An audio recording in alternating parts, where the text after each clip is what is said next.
आज के दोनों केक बहुत ही प्यारे बने थे। अच्छा, एक ऑर्डर जो है वो हमें रिसीव हुआ था इस्लामाबाद से और भावलपुर में डिलीवर करना था, और सेकंड जो है हमारा भावलपुर से ही ऑर्डर था। और मज़े की बात ये कि दोनों ऑर्डर्स का जो है वो फ्लेवर डिफरेंट था। एक हमारा चॉकलेट फज में जाना था और जो दूसरा था वो हमारा वनीला विद लोटस में था। अच्छा, माह रमज़ान में जो है वो रूटीन थोड़ी टफ़ हो जाती है, तो सुबह सुबह उठ के मैंने जल्दी से बेकिंग कर ली, बिकॉज़ फिर गैस का मसला हो जाता है। और फिर जब हम फ्रेश बेकिंग करते हैं तो केक जो है वो टूटने के चांसेस होते हैं, बिकॉज़ केक अच्छे से चिल नहीं हुआ होता और अर्जेंट अर्जेंट हमने डिलीवर करना होता है। वैसे तो मैं अपने कस्टमर को ऑफ़र करती हूँ कि आप इफ़्तार के बाद भी डिलीवर करवा सकते हैं, लेकिन मोस्टली इस तरीके से होता है कि वो कहते हैं कि आप इफ़्तार से पहले ही केक डिलीवर करवा दें। तो मेरे पास बहुत कम टाइम बचता है कि मैंने जल्दी वैसे से तो आप रेडी बेकिंग पहले भी करके रख सकते हैं, लेकिन मैं कोशिश करती हूँ कि जिस दिन मेरा ऑर्डर जाना है उससे एक दिन पहले मैं बेकिंग करूँ।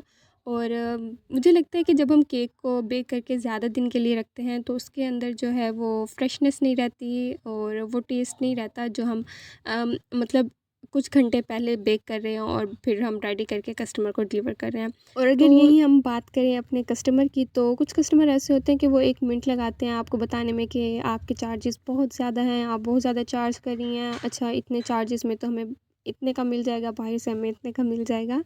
तो लेकिन बस खैर कुछ लोग कहते हैं ना कि होते हैं सब जो लोग आप बराबर नहीं होते, तो कुछ मेरे अच्छे-अच्छे कस्टमर भी हैं जिनका मैं ऑर्डर कंफर्म करती हूँ। तो समझ जाएँ कि जितने मैं ऑर्डर बना रही हूँ, अब तक मैंने जितने भी ऑर्डर डिलीवर किए हैं, तो ये सब वो कस्टमर थे जिन्होंने प्राइसेस पे जो है वो कभी भी मुझे ये नहीं कहा कि आपके प्राइसेस ज़्यादा है, बिकॉज़ उन्हें पता है कि हम क्या चीज़ प्रोवाइड करते हैं।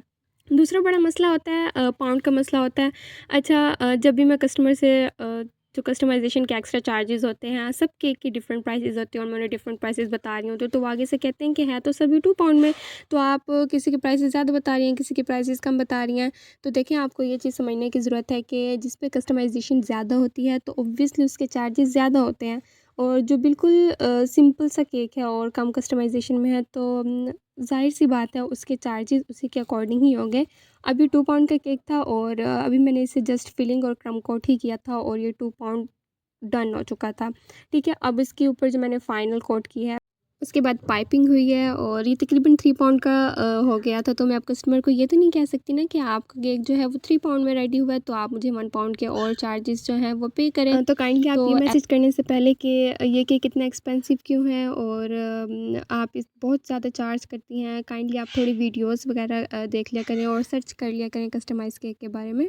और ये डिज़ाइन जो है कुछ टाइम पहले बहुत ज़्यादा ट्रेंड पे था और मुझ तक पहुँचते-पहुँचते इसने बहुत टाइम लगा दिया है। बहुत ही ज़्यादा टाइम लेकिन इस तरह के केक जो है पिक्चर में जितने प्यारे लगते हैं, रियल में उससे भी ज़्यादा प्यारे लगते हैं। और सेकंड केक जो था हमारा, मैं इसका प्रोसेस जो है वो रिकॉर्ड नहीं कर सकी, बिकॉज़ इंटरनल स्टोरेज इतना ज़्यादा फुल हो जाता है कि आपको बार-बार वीडियोज़ वगैरह डिलीट करनी पड़ती हैं कुछ और रिकॉर्ड करने के लिए। तो आई होप कि ये वीडियो हेल्पफुल रहे मेरे कस्टमर के लिए, और अगर आपको वीडियो अच्छी लगी तो वीडियो को लाइक कर दें, अकाउंट को फॉलो कर दें। Okay, stay tuned for more interesting video. Thanks for watching.